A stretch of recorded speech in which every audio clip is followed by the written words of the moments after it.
Esta é mais uma produção da Federação Espírita Pernambucana, para você que curte podcasts. Mais uma vez, bom dia. É uma alegria bem grande estar aqui. Eu sou trabalhador da Federação Espírita Pernambucana, mas eu evito estar nessa tribuna. Então, o ano inteiro nós estamos o ano inteiro do sertão para o litoral, do litoral para o sertão.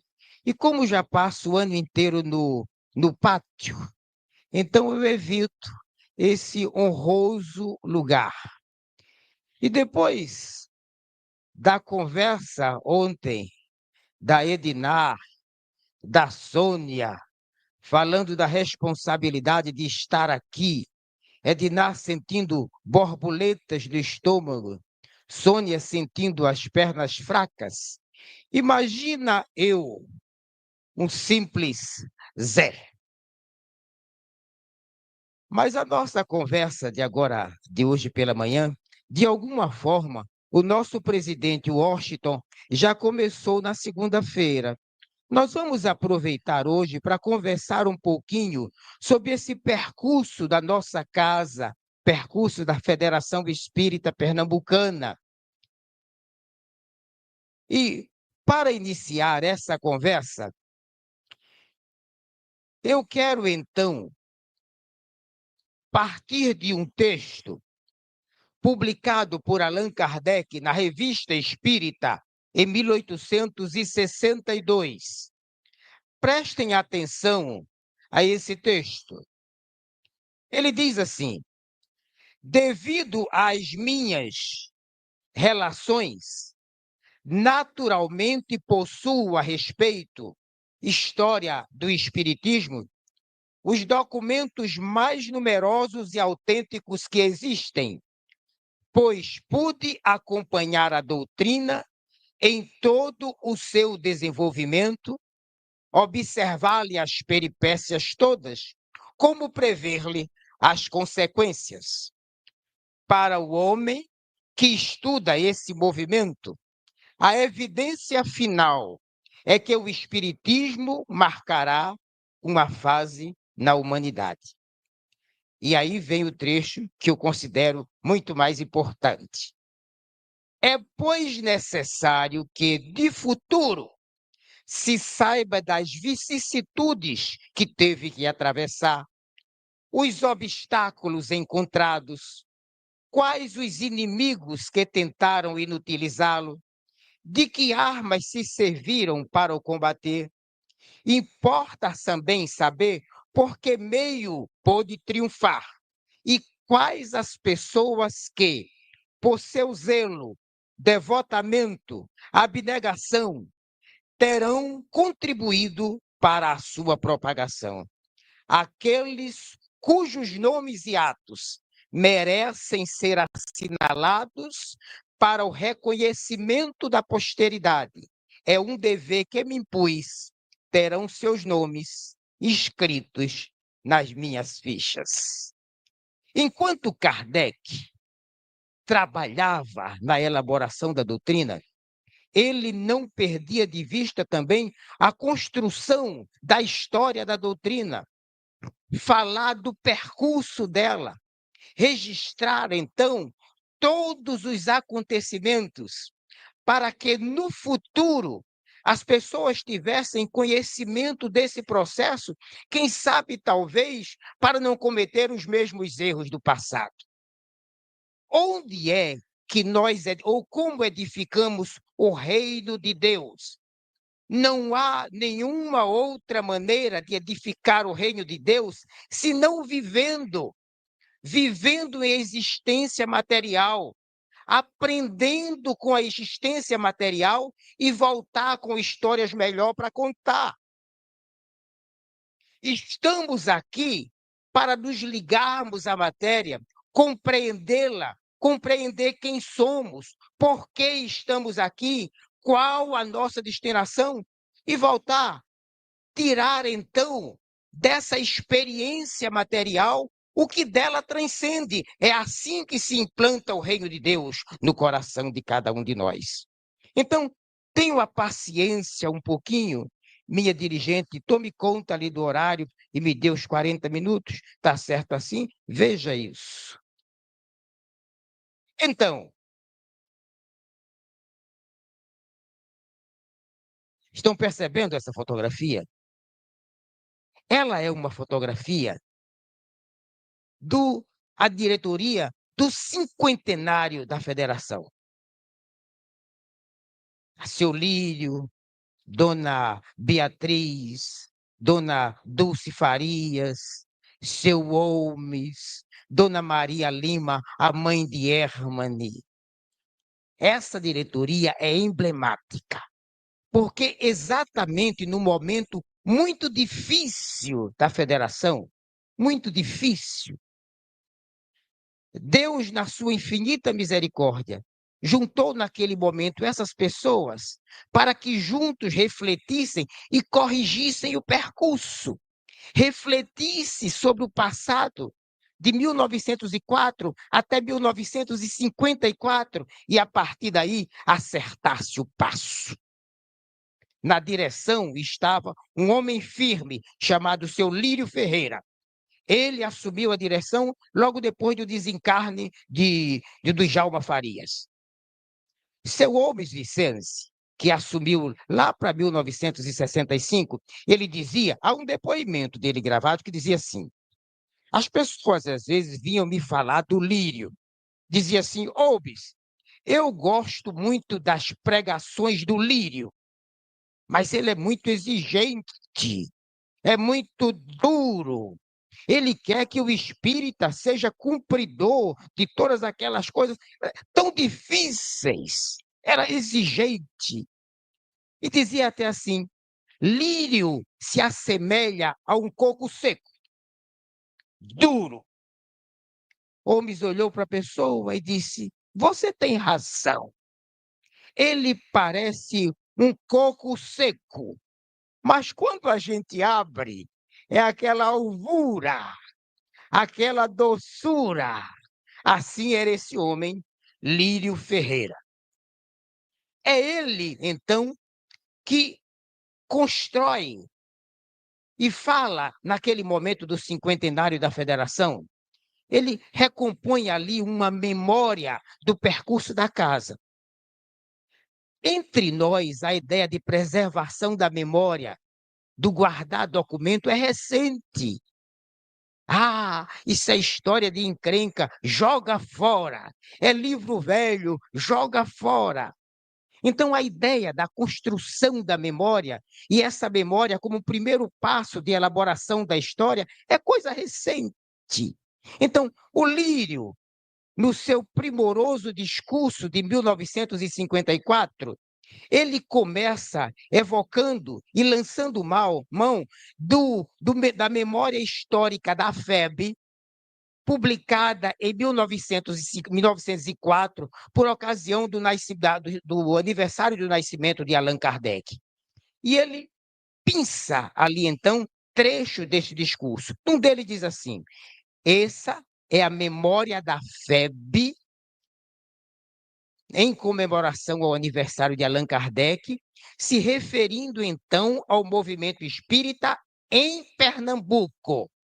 Diz o seguinte, há na capital do importante estado do norte, e naquela época tudo era norte, uma corrente de propaganda que se vem lentamente acentuando, posto que sem uniformidade de 25 anos para cá.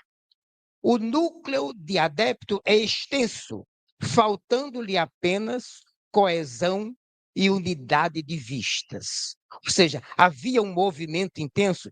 O Gilberto Freire, sociólogo, ele nos conta num livro, se não me engano, Assombrações do Recife Velho. Ele fala nesse percurso, desse final de século do Recife. E ele diz que, quando essa doutrina chegou por aqui, ela era. Você me avisa quando chega perto, tá certo? Bom, falta mais uns minutinhos aqui. Ah, tá certo. Tudo bem. Eu vou. Bom, então, o Gilberto Freire conta que essa doutrina, ela era estudada de maneira mesmo que superficial nos consultórios médicos depois do expediente, nos escritórios de advogados depois do expediente, professores da faculdade de direito depois do expediente, mas principalmente nas casas, nas famílias. Da mesma maneira que no tempo de Kardec, lá na casa do senhor Boudin, depois da senhora Pleine-Maison, depois na própria residência, aí a sala encheu demais, e aí foi fundada a Sociedade Espírita de Paris. Aqui foi assim também. Então, de vez em quando, diz a memória histórica da FEB, de vez em quando formavam-se agremiações que estudam, experimentam, fundam revista, dissolve-se em seguida para voltar de novo, até que um sopro de desânimo ali. Vocês percebem, era um movimento intenso, mas não tinha firmeza, não tinha constância, então. Está dando para acompanhar direitinho o raciocínio? Pronto. É quando surgem, então, os 3 primeiros jornais. Está dando para ler também daí? Pronto. É quando surgem também os 3 primeiros jornais espíritas de Pernambuco. O primeiro dele, A Cruz, fundado pelo jornalista Júlio César Leal. Esse nome lhe é familiar, Godinho? Esse nome lhe é familiar, Godinho? Júlio César Leal. Ele funda, então, em 1881, o primeiro jornal espírita aqui. Depois, acho por volta de 1895, ele se torna presidente da FEB. É ele que funda o primeiro jornal aqui. Naquele momento, a FEB estava passando por uma situação muito complicada. É tanto que logo depois o doutor Bezerra assume para pacificar os corações de lá. É ele também, Júlio César Leal, que em 1881 ele publica o primeiro livro espírita aqui em Pernambuco.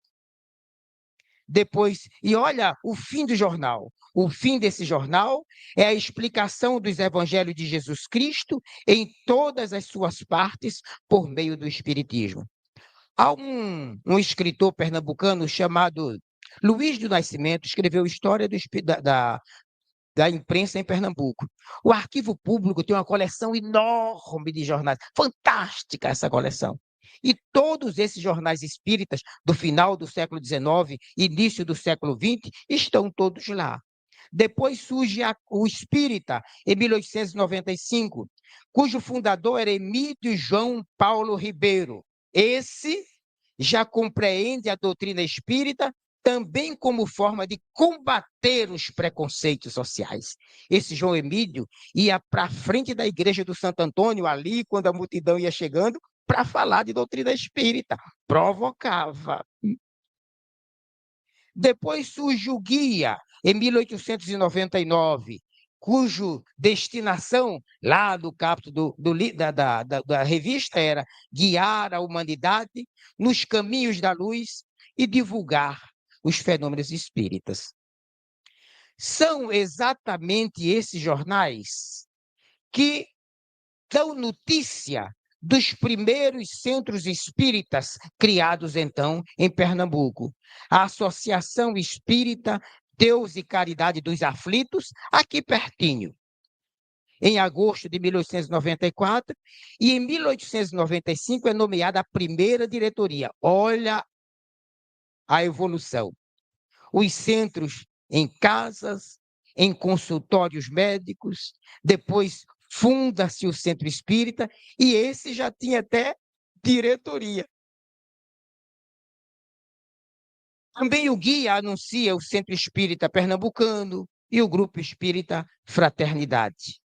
Mas diz ainda a memória da FEB, Mas, apesar dessas oscilações no respeito à organização, o certo é que a doutrina vai se tornando cada dia mais conhecida e busca adeptos entre as classes mais esclarecidas, mas em classes também não tanto esclarecidas. Isso lá em 38, lá na frente, vai gerar uma discussão que é bastante interessante. E diz a memória da FEB, olha como a FEB estava informada, que o movimento espírita já saía do Recife e chegava até Jaboatão, de Jaboatão para Caruaru, de Caruaru para Quipapá. Isso já no final, então, do século XIX. Essa doutrina, quando chega aqui, chega também num momento muito especial. As transformações no cidade do Recife. O Recife antigo sendo demolido para dar lugar a avenidas vastas. O centro da cidade do Recife também sendo inteiramente demolido para aquelas avenidas vastas. Numa experiência talvez semelhante à que Kardec experienciou lá em Paris. Hoje, a Paris que nós vemos é diferente. Com a reforma de Husserl, a manutenção, então, dos edifícios históricos e derrubada, então, das casas para construir a Paris, que nós vemos isso. Kardec comenta acerca disso. Essa modernidade, essa mesma modernidade parisiense chega ao Rio, a derrubada do Morro do Castelo para a Exposição Universal. Isso chega ao Recife também. É nesse contexto que chega, então, a doutrina espírita por aqui. Então, sob a direção de Clodoaldo Viana e com o auxílio do médium Benjamin Pereira Guerra, funda-se, então, no dia 8 de dezembro de 1904, na cidade do Recife, uma sociedade, mas sem forma definida de sociedade. Lembrem-se que é exatamente essa data que a federação considera como a data da sua formação, da sua fundação. Fundação do Centro Espírita Regeneração. Então, em 24 de março de 1905, lavra-se uma ata e dá-se ao nome do grupo de Centro Espírita Regeneração. E no dia 31 de março de 1905, é eleita, então, a primeira diretoria, com Clodoaldo Viana na presidência e Antônio da Costa Alecrim como vice-presidente. Eis Clodoaldo Viana. Gente, quase todos os fundadores da federação, daquele princípio, era a presença maciça da maçonaria. Quase todos eles, maçons. Então, em 1906, já contava com mais ou menos 50 sócios. Mas aqueles que frequentavam também era um volume muito grande. E a casa, então, foi mudada, alugada uma casa lá na Marquês de Herval. Foi quando a federação redigiu o estatuto, manda registrar na polícia e publica. Então, a federação, o Centro Espírita Regeneração, passa a ser o primeiro centro registrado. O primeiro centro com existência legal. Percebe o caminhar das coisas?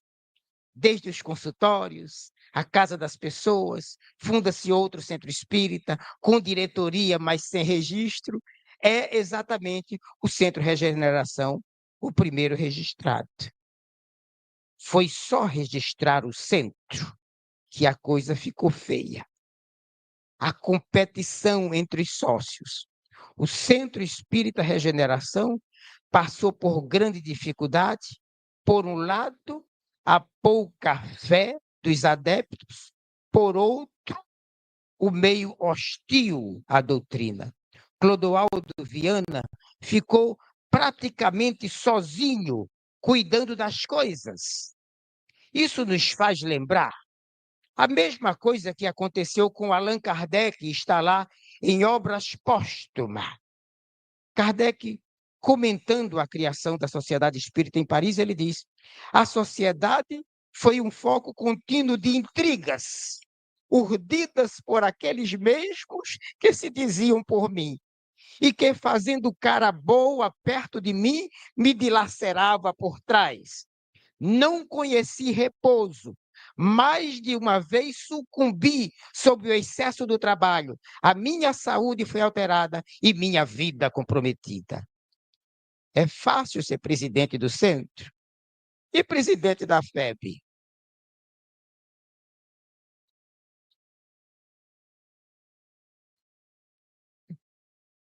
Entra, então, João Bedor. O Austin falou nele. Ó. Era uma pessoa de potencialidades mediúnicas extraordinárias, sem cultura formal, não tinha cultura alguma. Mas naquela época, a reunião mediúnica era pública. João Bedor, sem instrução, doente, magrinho. Através dele vinham as comunicações de Itagiba. A primeira comunicação de Itagiba, em 1908, se não me engano, veio através dele. Porque antes disso, a federação tinha um protetor, São João Batista. Tinha até festa de São João no dia 24 de junho. Chega, então, João Bedor, e havia dirigentes da Sociedade de Medicina, das sociedades culturais, na hora, interrogando ali, ao vivo, o médium, em questões sobre embriologia. E olha que era uma pessoa inteiramente ignorante. Às vezes, médicos que tinham algum problema na hora do parto, lhe chamava João Bedor. Foi ele, então, e em torno dele, que se avolumou o número de adeptos e de pessoas que buscavam, então, o Centro de Regeneração. É esse, João Bedor.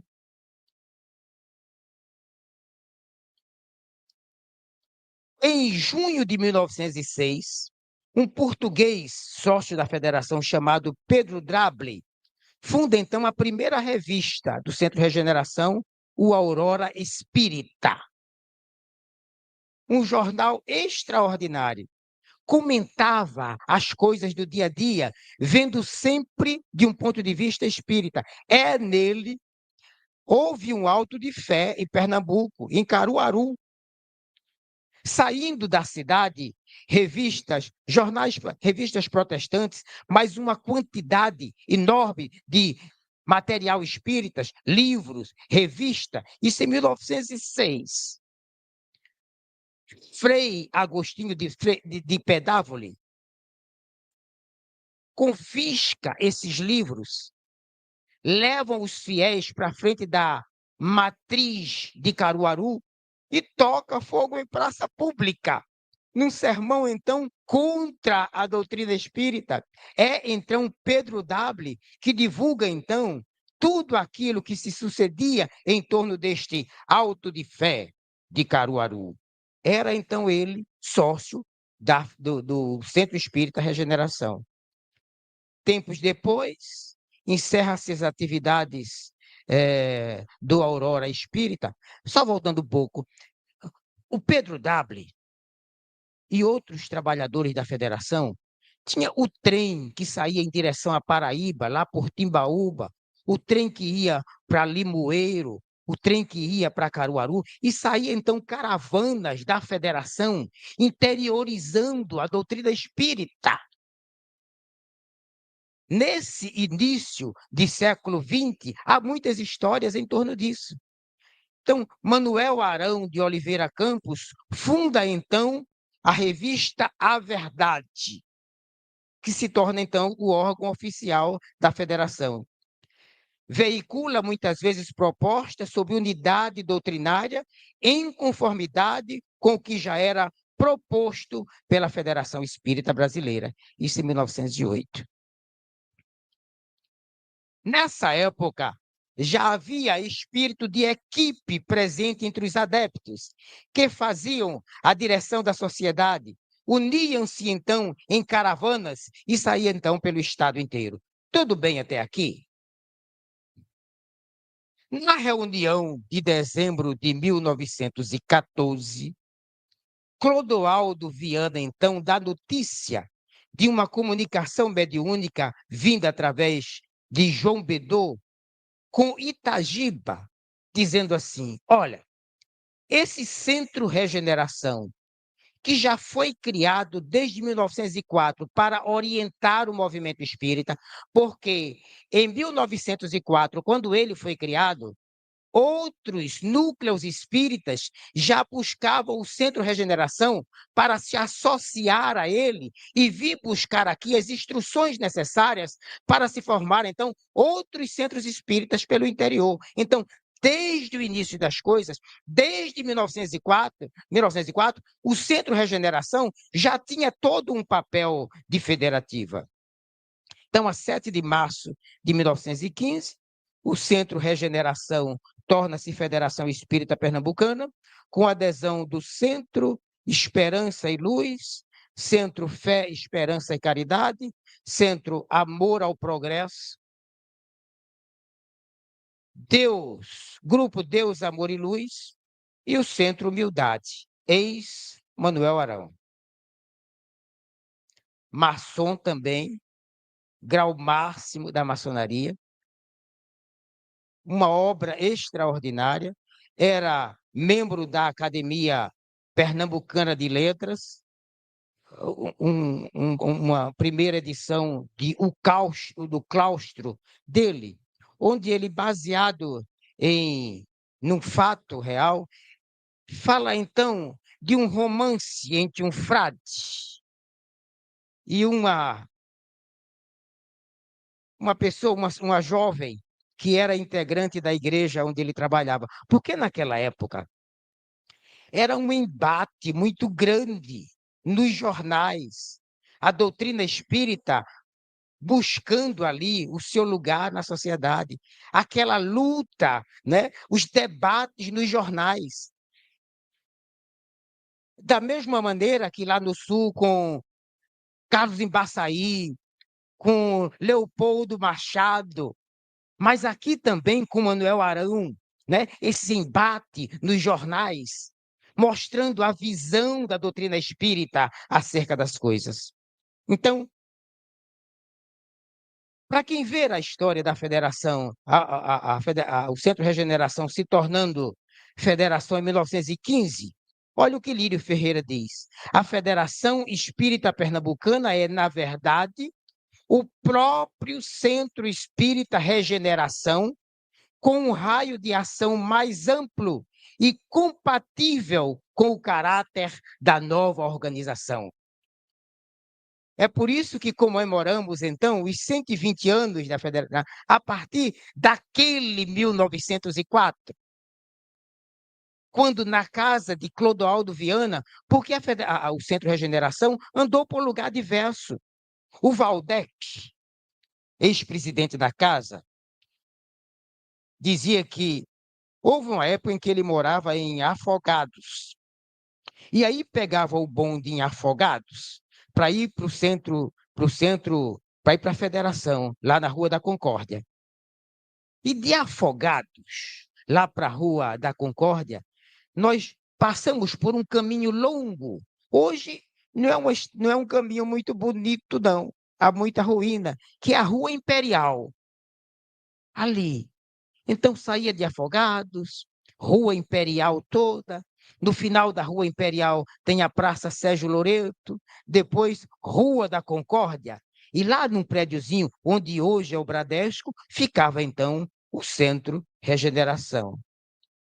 Em 1918, Ferreira Lima, que também houvera sido presidente da FEB, vai ao Rio e recebe então a incumbência da FEP para, junto à FEB, estudar como a doutrina estava sendo conduzida, que grupos de estudos existiam. E a partir dali, então, trazer para a FEB. É ele que traz Rustem para a Federação Espírita Pernambucana em 1918. Em 23 de fevereiro de 24, a Federação Espírita filia-se à Federação Espírita Brasileira, observando a movimentação e os congressos que existiam na Federação Espírita Brasileira traz para Pernambuco também a ideia de Congresso Espírita, e no dia 3 de fevereiro de 26 faz o primeiro Congresso Espírita aqui em Pernambuco. Depois, em 26, Djalma Farias e Epifânio Bezerra vai, então, para a reunião do Conselho Federativo da FEB. E olha, aquelas reuniões eram apresentadas teses, e os grupos, então, debatiam aquelas teses. Ferreira Lima tinha visto isso lá na FEB em 24, trouxe para Pernambuco para o Congresso de 26. Aqui foram elaboradas as teses, e essas teses foram elaboradas, foram levadas, então, para a reunião do Conselho Federativo em 26. Elas estão aqui, numa publicação da FEB de 26. Está aqui a presença da Federação Espírita Pernambucana, através de Djalma Farias e Epifânio Bezerra. Eis os participantes do Conselho Federativo de 26. Djalma Farias, se não me engano, é o quarto da segunda fila, da esquerda para a direita. E lá em cima, o outro representante. Essa fotografia de 26 lá da FEB. Olha a nossa federação lá na Rua da Concórdia, miudinha. Uma porta e 2 janelas. Mas, quando a gente fala a federação lá da Rua da Concórdia, ela só foi para lá em 1929. Andou pela Rua Marquês do Eval, pela Casa de Clodoaldo, por vários outros lugares. E aí, chega um período difícil, os anos 30, com então o estabelecimento do Estado Novo. Agamenon Magalhães é então nomeado interventor do Estado. Essa grande avenida que passa aí de lado tem o nome Agamenon Magalhães. Ele formou então o seu secretariado com jovens formados em direitos e saídos quase todos da congregação mariana. Era o que havia, assim, lá na Igreja Católica, de mais forte. Assume, então, a Secretaria de Segurança Pública Etelvino Lins. Com Etelvino, surge essa pérola. Olha para ela. Secretaria de Estado da Segurança Pública, Comissão de Censura das Casas de Diversão Pública. Edital número 1. De ordem do senhor doutor presidente desta Comissão de Censura das Casas de Diversão Pública, e em face do despacho exarado pelo excelentíssimo senhor doutor secretário de Estado de Segurança Pública, no ofício número 49 de 28 do corrente, do Serviço de Higiene Mental da Assistência a Psicopatas, estão os senhores responsáveis diretos pelo funcionamento dos núcleos espíritas, convidados a, dentro do prazo de 8 dias, a contar desta data, comparecer àquele serviço, a fim de submeter-se ao exame psicológico regulamentar, de cujo resultado depende a autorização de licenciamento dos mesmos. Vindo o prazo acima referido, que não será prorrogado em hipótese nenhuma, alguma, esse departamento e a Delegacia de Investigações e Capturas procederão ao fechamento de todas as sedes de centros espíritas que se não encontrem legalmente habilitados a funcionar, apreendendo todo o material que for encontrado nos mesmos. 31 de março de 38, Jaime Santiago, secretário. Você imagina. Então, para abrir o centro, exame de sanidade mental em todos os presidentes.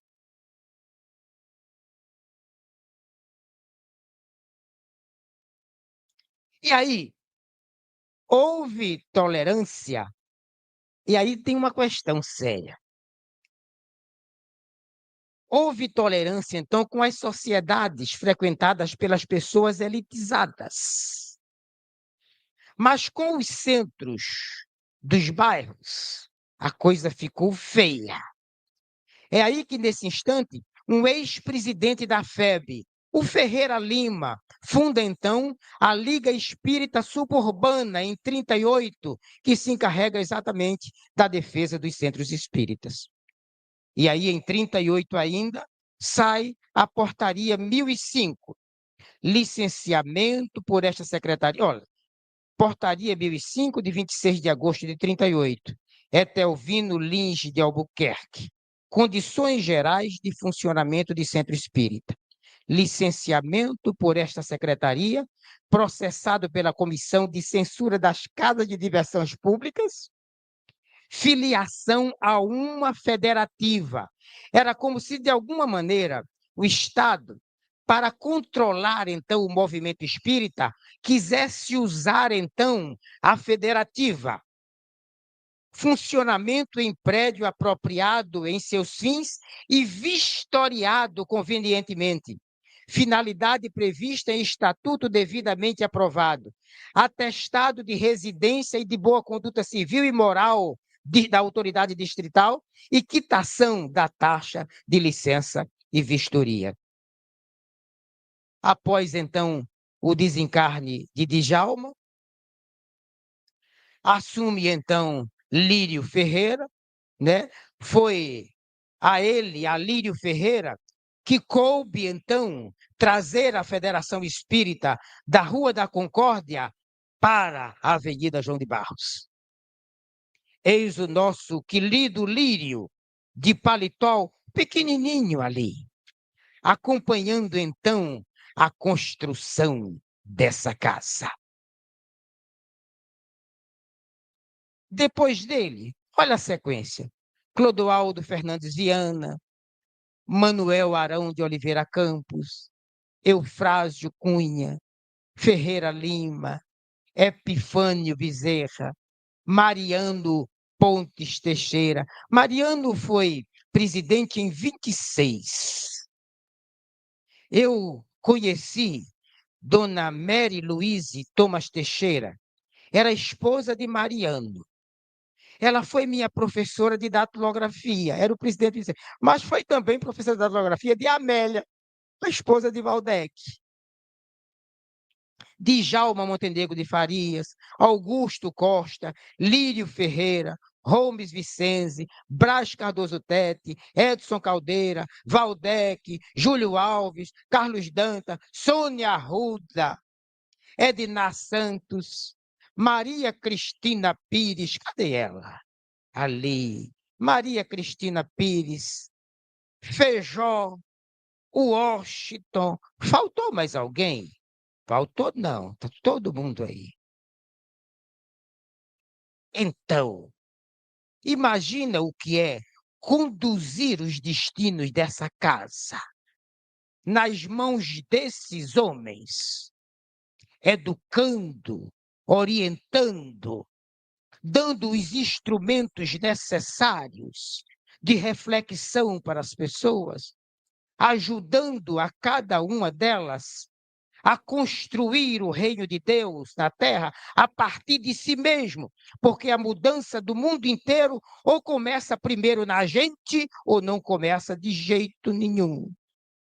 Não tem como construir o reino de Deus a não ser a partir da experiência material, vivendo as circunstâncias, lidando com as pessoas difíceis como nós somos, entendendo as pessoas como seres a caminho da luz, como nós somos. Assim construímos, então, o reino de Deus.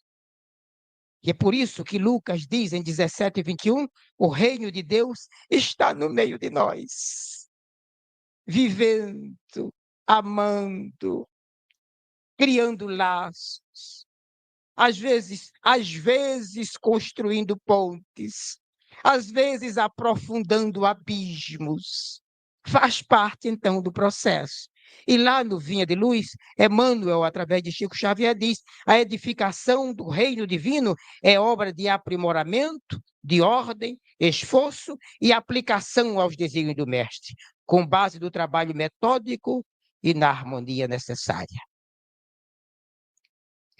Que Deus nos abençoe e que possamos, então, por nosso esforço e por esforço coletivo, continuar então construindo o reino de Deus. Muita paz a todos. Você ouviu o podcast da Federação Espírita Pernambucana.